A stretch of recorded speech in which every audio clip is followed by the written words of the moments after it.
Good morning, respected principal, teachers, and all of my school fellows. I am here to give a speech on World Environment Day. World Environment Day is celebrated on 5th June every year.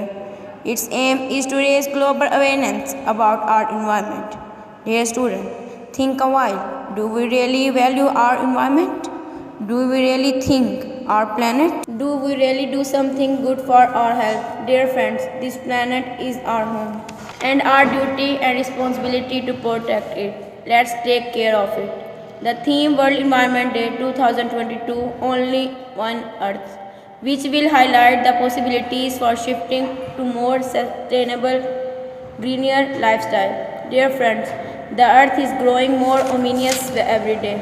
It's important to make our society fair and more connected with nature. Let us think how we can protect and restore our planet.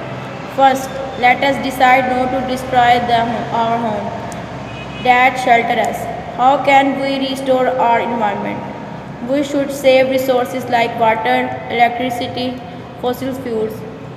We should try to look for more eco-friendly alternatives that can replace plastic.